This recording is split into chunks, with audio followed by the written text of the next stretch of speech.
आज की तारीख में दिनेश, ये जो आप कह रहे हो ना बगलियार डैम का और ये सब बंद कर दिया, ये डायरेक्टली पाकिस्तान को जो खाना खिलाने वाला जो पाकिस्तान का पंजाब क्षेत्र है, जहाँ पे उपजाऊ जमीन है, देखिए सिंध की जमीन उपजाऊ नहीं है। आप ये पानी रोक रहे हैं, चुल्लू भर तो फिर भी पहुंच ही रहा होगा वहां। पानी यूं बहता है। सबसे पहले मैं ऑडियंस को यह बताना चाहता हूँ, पानी यूं बहता है, यूं नहीं बहता।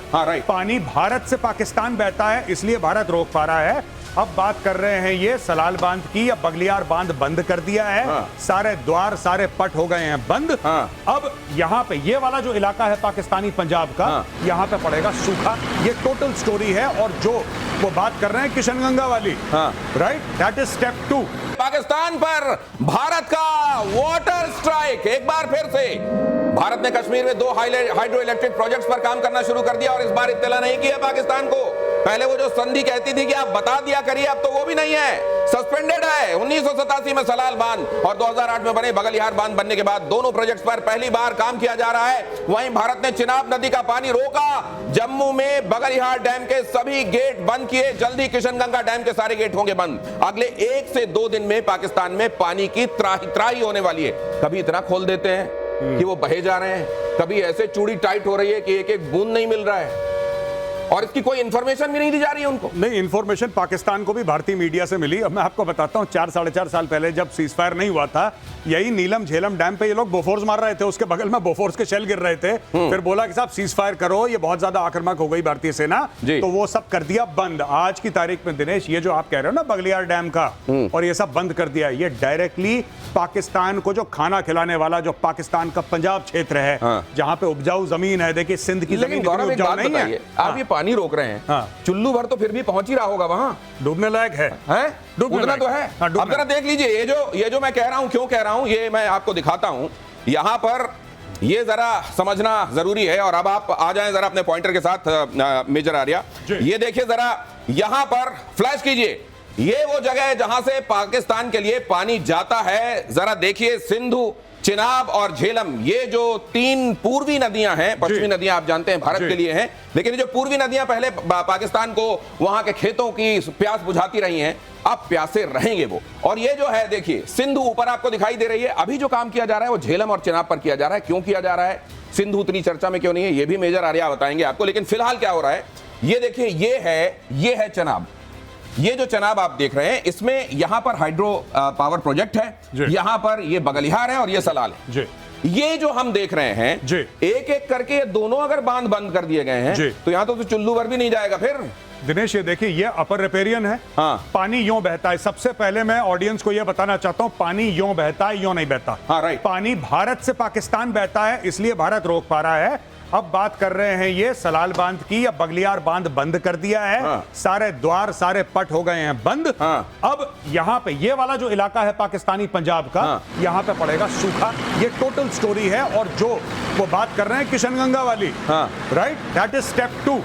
वो मतलब स्टेप 2 है, झेलम वाला। किशनगंगा इसके बाद फॉलो कर रहा है। करेक्ट। तो ये अब जब जैसे जैसे हम मानसून की तरफ बढ़ेंगे, अगर इसी के साथ आगे बढ़ते हैं हम, तो वो तो बहुत ज्यादा पानी इकट्ठा होगा यहाँ पर। अब आपको बात समझ में आ गई, या आपको पहले ही आप समझे थे पहले ही से?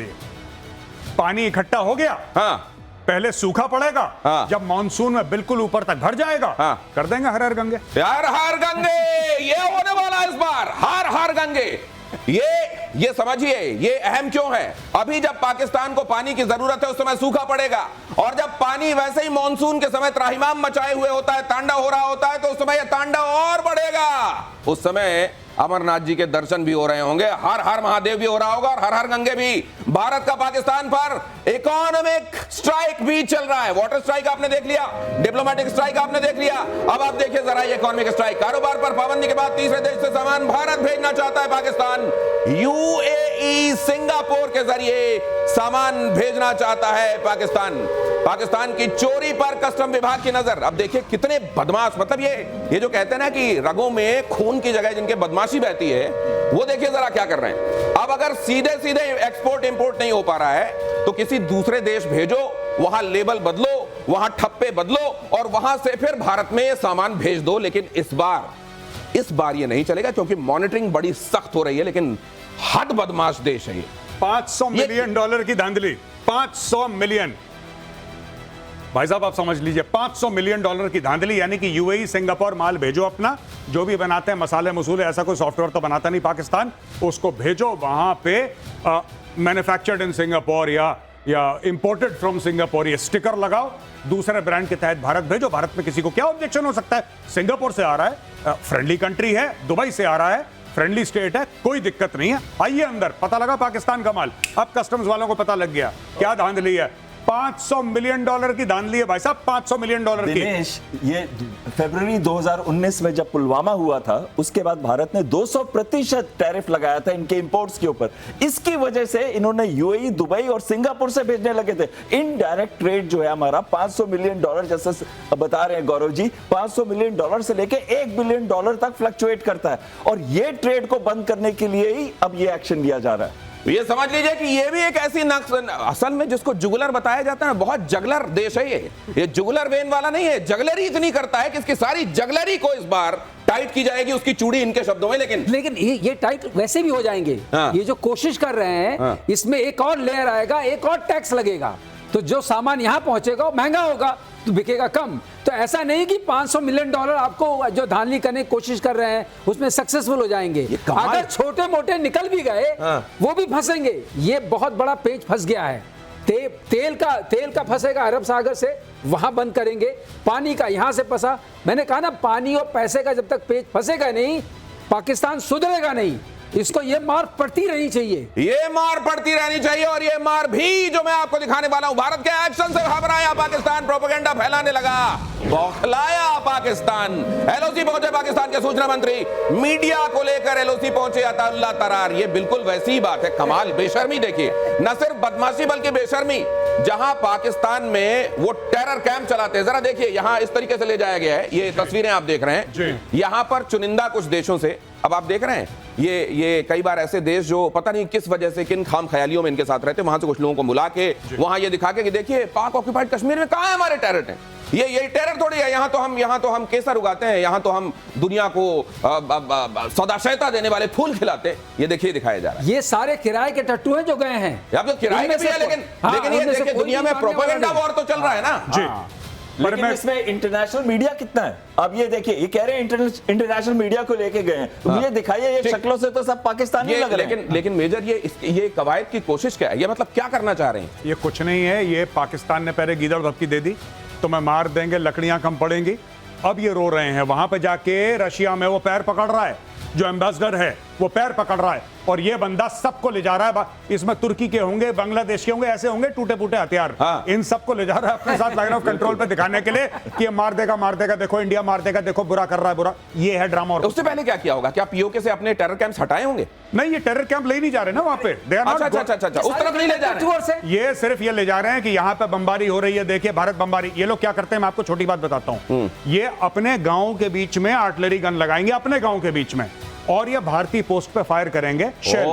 जब भारतीय पोस्ट वापस काउंटर बम्बार्डमेंट करेगा, हाँ। सीबी बोलते हैं हम लोग अपनी लैंग्वेज में, काउंटर बम्बार्डमेंट, हाँ। तो वो वहीं पे गिरेगा जहां से ओरिजिन था, राइट। वहां पे घर होंगे, हाँ। फिर बोलेंगे ये 4 आदमी 3 बकरियां मर गई। ये स्टोरी है। ओह, बदमाशी, फ्रॉड पर्सोनिफाइड इज पाकिस्तान। आगे देखिए जरा भारत के एक्शन से पाकिस्तान में हड़कंप। पाकिस्तान की संसद का विशेष आपात सत्र आज शाम 5 बजे इमरजेंसी सेशन, आधी रात आदेश जारी करके बुलाई गई मीटिंग। पाकिस्तान नेशनल असेंबली का ये सत्र, इसको लेकर 3 तारीख की रात में ये कहा गया कि इमरजेंसी मीटिंग बुलाई जा रही है 5 बजे शाम को, 5 तारीख को। ये देखिए इमरजेंसी रात के 2 बजे इनको सूझी 3 तारीख को कि 5 तारीख को हमको सत्र बुलाना है, और ये किया जा रहा है। जरदारी मिस्टर 20% कहलाते हैं पाकिस्तान में, आपको ये मालूम होगा।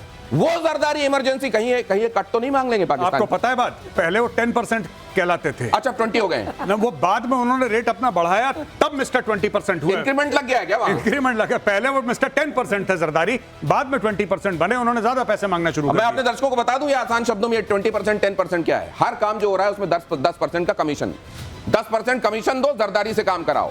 अब 20% कमीशन दो, जरदारी से काम कराओ। और आज हो रही इमरजेंसी मीटिंग, इमरजेंसी में हो सकता है इमरजेंसी वाला एक फैक्टर और जुड़ जाए, ये 25% हो जाए।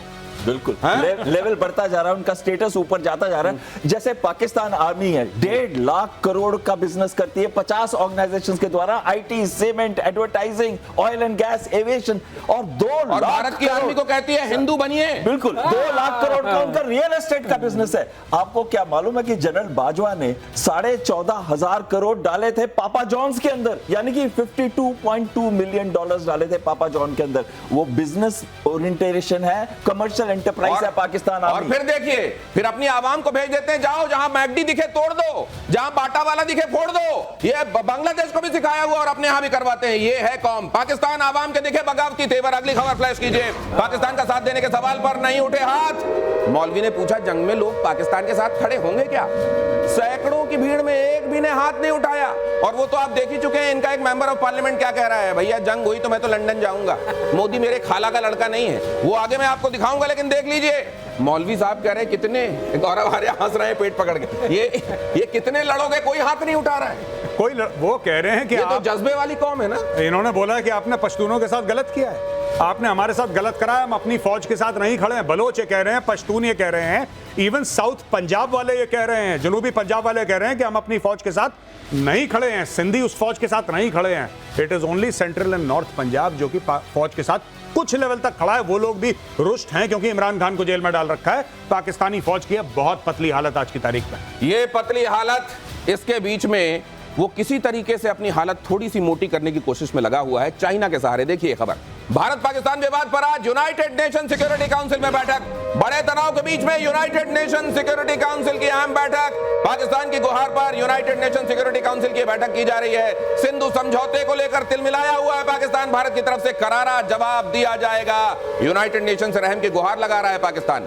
असल में आप जानते हैं, हर एक महीने किसी एक के पास उसकी अध्यक्षता होती है, जो अस्थायी अध्यक्षता होती है वो ग्रीस के पास है, और गुहार ये लगाई गई कि देखो हमारा तो पानी रोक दिया गया, हमारे सामने हमारे ऊपर कितने अत्याचार हो रहे हैं, करो कुछ करो। अब ऐसी गुहार लगाई जाती है तो जो प्रोटोकॉल है वो कहते हैं कि अगर ठीक है कोई चिल्ला रहा है और वो है यूनाइटेड नेशन सिक्योरिटी काउंसिल में तो उसको सुन लिया जाए। पाकिस्तान के कहने पर क्लोज डोर मीटिंग हो रही है, कोई नहीं सुन रहा है, सिवाय किसके, सिवाय उसकी उम्मीद किसके ऊपर है? पाकिस्तान की उम्मीद पूरी तरह चाइना पर है। लेकिन चाइना इस तरह के हालात में क्या दुनिया के सामने अपनी ये सूरत रखना चाहता है कि मैं तो पाकिस्तान का और आतंकवादियों का समर्थक हूं? क्या ये गवारा है उसको?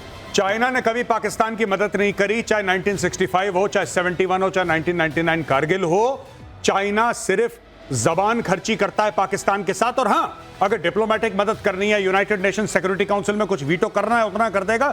लेकिन अगर किसी पाकिस्तानी को यह गलतफहमी है कि चाइना अपने फौजी भेज देगा कि जाओ भारत के साथ लड़ो, दूसरी तरफ से हम अटैक कर रहे हैं, भाई साहब ये आज तक नहीं हुआ। चाइना ने आज तक नहीं करा है, नहीं करेगा चाइना। अभी मैं एक बड़ी खबर आपको आगे जासूस पठान खान से जुड़ी हुई सुनाने वाला हूं, लेकिन उससे पहले जब भी आप पठान खान सुन रहे हैं तो पता नहीं इमरान खान जैसा क्यों सुनाई दे रहा है इस समय। खैर, इमरान, आप क्यों हंस रहे हैं इमरान खान कहने पे? आप खैर, ये यूनाइटेड नेशन सिक्योरिटी काउंसिल पे आ रहा हूं मैं। हाँ बताइए। यूनाइटेड नेशन सिक्योरिटी काउंसिल, जब ये कहा जा रहा है कि यूनाइटेड नेशंस की ज्यादातर जो संस्थाएं हैं वो रिडंडेंट हो रही हैं, यूनाइटेड नेशन सिक्योरिटी काउंसिल अपना रोल कैसे निभा रही है? आप बताइए, यूक्रेन और रशियन वार में क्या रोल निभाया? कुछ नहीं। और ये जो चाइना है, उन्होंने सच कहा गौरव ने, वो सिर्फ किताबी मदद करेगा। किताबी मदद होती है ना, कि आपका डॉक्यूमेंट बना, हमने वीटो कर दिया, वो डॉक्यूमेंट में अक्षर बदल गए। लेकिन हकीकत जो है, जिससे असला देना, हथियार देना, आदमी भेजना, पैसे देना, वो चाइना करने वाला दे तो रहा है, कुछ दे तो रहा है। वो तो थोड़े बहुत टॉफी तो पकड़ानी पड़ती है ना, वो जिससे बच्चा खुश रहे। लेकिन उसका और कोई महत्व नहीं है। जिस तरह की लड़ाई, जो नियत बनाई है प्रधानमंत्री ने, और जिस तरह की शपथ लिया है, उसके मुकाबले वो क्या खड़ा होगा? पाकिस्तान एक बदमाश, बेगैरत और जिसका कोई ठिकाना नहीं है, ऐसी अगर कौम है तो एक और खबर सुन लीजिए जरा। पाकिस्तानी जासूस पठान खान से जुड़ी है खबर देखिए। पठान खान ने पूछताछ में कबूल लिया गुनाह। आईएसआई के लिए जासूसी करता था पठान खान। पूछताछ में पठान खान ने किए हैं कई बड़े खुलासे। पठान खान ने कई बड़ी जानकारियां आईएसआई को भेजी हैं। 3 बार पाकिस्तान भी जा चुका है पठान खान। ये पठान खान भारत से जानकारियां आईएसआई को भेज रहा था। पठान खान तो ठीक है, लेकिन इस समय इमरान खान की बड़ी चर्चा हो रही है। जी, इमरान खान कहते हैं कि यहाँ की जो फौज है जी, और आज के जो उनके पीएम हैं जी, पहले इमरान खान से मशवरा लेना चाह रहे थे कि बताइए क्या किया जाए जी। और तभी कहते हैं एक मेजर साहब ने वहां के बस, अब और क्या? नहीं, बिल्कुल। देखिए, मैं आपको 2-3 चीजें बताता हूं। ये चाहते हैं इस वक्त जो आर्मी चीफ चाहता है कि किसी तरीके से, ये देखिए करवाया क्यों गया है पूरा ना, ये करवाया क्यों गया? करवाया इसलिए गया कि इनको कोई पूछता नहीं है, इनका पावर हाथ से स्लिप हो रहा है और इमरान खान के पीछे पूरी कौम खड़ी है आज की तारीख में, पाकिस्तानी कौम। ऐसा मत कहिए इमरान खान डर जाएंगे कि पीछे खड़े हुए हैं। नहीं, ऐसा नहीं है। ये वाकई क्या इमरान खान को ये किसी को भी किसी के साथ कतारबद्ध होकर चलना जानते हैं? नहीं, ये देखिए जुल्फिकार अली भुट्टो, देख लीजिए उन्होंने क्या किया। कब कौन उनका हीरो है, कब कौन उनका विलेन है, नोबडी नोज। नहीं, वही आज का हीरो कल का इनका विलेन होता है।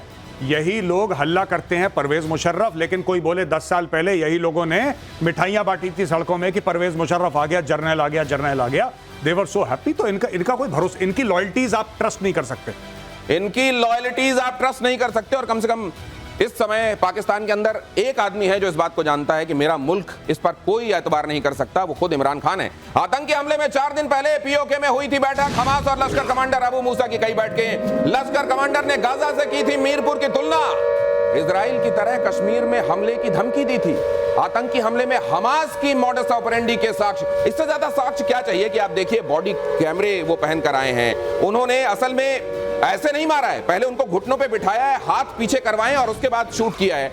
वहां लोग पहुंचे होते हैं एंटरटेनमेंट के लिए, खुद को थोड़ा ताजगी देने के लिए। आप देखते हैं किस तरीके से वहां एक संगीत का महोत्सव मनाया जा रहा था, अक्टूबर का महीना था 2 साल पहले, और किस तरह से वहां हमला बोला गया। ये मैं बात कर रहा हूं इजराइल की। तो ये बिल्कुल वही है जो हमास ने शायद इनको सिखाया, और इसीलिए शायद इन्होंने भीड़ भाड़ वाली जगह पे अपने आतंकवादियों को इस बार छिपाया भी। जी, वही चीज बॉडी कैम पहना हुआ, एग्जैक्टली सेम मोडस ऑपरेंडी। बस वो लोग पैराग्लाइडर से आए या पैदल आए, ये लोग जंगल से छुप कर आए क्योंकि टेरेन अलग था। लेकिन एक बात आपको माननी पड़ेगी दिनेश, दे carried it out exactly like Hamas जहां तक कर सकते थे वही काम करा। चुन चुन के मारा, पूछा, सर पे गोली मारी। ये किलिंग नहीं थी, एग्जीक्यूशन था। ये एक किस्म का एग्जीक्यूशन था, टेररिस्ट एग्जीक्यूशन था, और उनको मारा गया, धर्म पूछा गया, जो भी करा उन्होंने, फिर उनको ठोका, गोली से मारा लोगों को, इनोसेंट लोगों को, एग्जैक्टली लाइक दैट। ये हमास इंस्पायर्ड। ये अगर ऐसा है तो क्या इधर से इजराइल मार का जवाब होगा? हमें भी वही करना चाहिए, हमें करना चाहिए जैसे इजराइल ने हानिए को जाके मारा ईरान के अंदर, चाहे वो उन्होंने मिसाइल से मारा या उसको नीचे से पहले ही बॉम्ब रख दिया था उसके कमरे के अंदर, जो कि मिलिट्री का गेस्ट हाउस नहीं था। तो उधर तो कहते हैं कि उधर एटॉमिक बॉम्ब नहीं थे ना उनके पास जिनके ऊपर अटैक हो रहा था। अभी तो ईरान कहता है कि मैं बहुत क्लोज हूं न्यूक्लियर वेपन बनाने के, लेकिन मैं साथ में ये कहूंगा जरूर कि हमें इस समय 2 सिस्टम्स को बिल्कुल टारगेट करना है। एक तो पाकिस्तान के 2 जनरल आसिम मलिक और आसिम मुनीर, इन दोनों को टारगेट करना है, और दूसरा जितने भी आतंकी लीडर है, चाहे वो हाफिज सईद है या फिर जैश ए मोहम्मद के सरंगना है, इन सभी को टारगेट करना, और स्पेशली लश्कर ए तैयबा को, क्योंकि उनका एम है डिस्ट्रक्शन ऑफ इंडिया, उनका एम है मुगल रूल को एस्टैब्लिश करना, उनका एम है इस्लामिक कैलिफेट को एस्टैब्लिश करना इस रीजन के अंदर। जोश, टारगेट सिस्टम तो बना दिया, बता दिया, अब सिर्फ मारना ही है। लेकिन मैं ये कहना चाहता हूं, जैसे गाजा के बाद इजराइल ने सस्टेन्ड एफर्ट करके एलिमिनेशन की प्रक्रिया शुरू की थी, हमें भी उनसे ये सबक तो लेना पड़ेगा। ये सबक तो लेना पड़ेगा कि इस बार अगर हम हमला करेंगे, वन ऑफ नहीं होगा, सस्टेन्ड होगा, जब तक कि इनकी मिलिट्री पावर जो आका है और जो टेररिस्ट है, दोनों नहीं खत्म हो जाते।